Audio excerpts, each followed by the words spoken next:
Eskro, with a sharp and threatening voice, declared to Seowoon, "The only way for you to live is to tell me the location of Nam Sa-gwang. If you don't know, I'll have no choice but to kill you."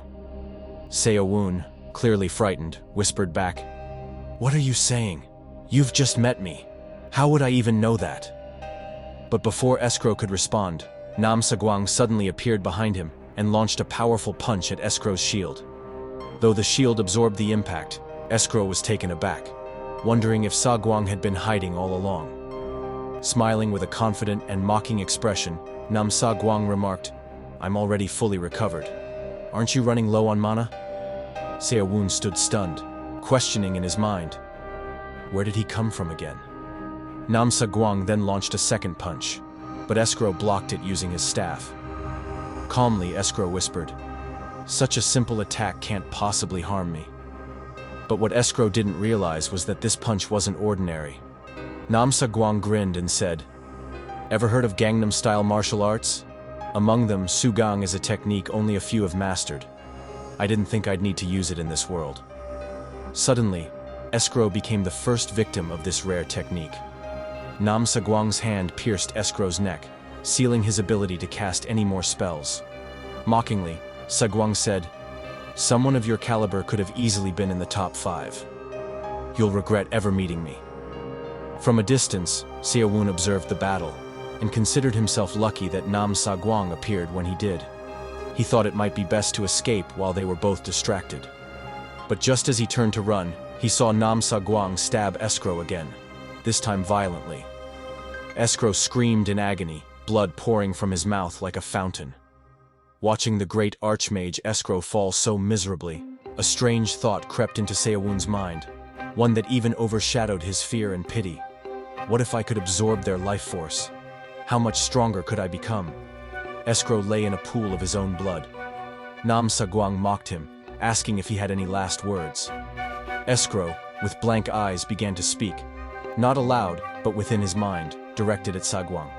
He remembered Elizabeth, his most cherished disciple, killed by Nam Sa-gwang. He recalled how the academic society never accepted her, how she was expelled from university just for being a girl. He deeply regretted not standing up for her. Hearing this, Sa-gwang laughed cruelly and said, "A girl? Then maybe she looked too much like a man for me to notice." Eskro, smiling faintly, replied in his mind, "Then now, I can shut that filthy mouth of yours." Sa-gwang became serious. "What did you just say?" he demanded. Just then, a massive meteor fell from the sky.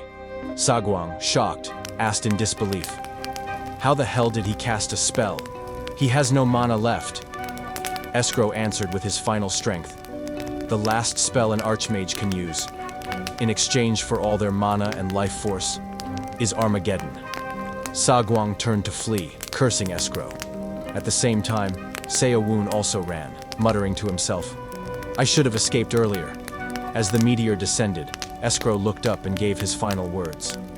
"Elizabeth, it was good to see you again. I hope we meet again someday." The meteor crashed into the ground with a devastating impact, incinerating Eskro's body and leaving only a mysterious chest behind. Far away, someone witnessed the explosion and whispered, "If he could cast magic of that level, there's only one person it could be." When the smoke cleared, Seowoon was seen lying in blood, cursing himself for not fleeing sooner. He opened his subspace inventory and pulled out healing scrolls he had saved, tearing them one by one to restore his health. Though the healing worked, the pain still lingered. Now fully healed, but with all his scrolls exhausted, Seowoon checked the system's survivor log. It showed that Nam Sa-gwang had killed Eskro, but oddly, it didn't confirm Nam Sa-gwang's own death. Suddenly, Seowoon heard a voice pleading for help. Following the sound, he discovered Nam Sa-gwang lying on the ground, with both his arms and legs severed. Blood flowed like a river, and a healing scroll hung from his mouth, one he couldn't use. Seeing Seowoon, Nam Sa-gwang begged, "Help me. Tear the scroll. Please," Seowoon asked. You're Nam Sa-gwang, right?" Sa-gwang was shocked to hear his own name. Seowoon thought to himself, This guy must be incredibly powerful to have taken down so many players. Sa-gwang shouted, "If you help me just this once, I'll make you the winner. Making someone win is nothing to me. You really think you can win this game alone?"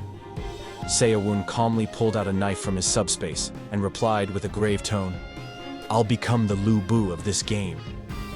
For the first time, Nam Sa-gwang showed fear. "You won't survive this game alone," he screamed. Seowoon, standing firm, declared, "My name is Jin Seowoon." Nam Sa-gwang shouted one last time, "Even if I die this time, I won't forget you, Jin Seowoon." Seowoon drove the knife into his head, killing him instantly. As the life drained from Nam Sa-gwang's body, Seowoon felt a wave of guilt. Sa-gwang, in that moment, had looked more like a helpless child than a warrior. But then it came, a massive surge of power. The life force he absorbed overwhelmed him. A smile crept across his face as internal energy coursed through his veins. The system announced, only 8 out of 100 players remain. Jin Seowoon has killed Nam Sa-gwang. Elsewhere, players who had seen the meteor impact from afar whispered ominously, "Now that the tiger is dead, the foxes will run rampant."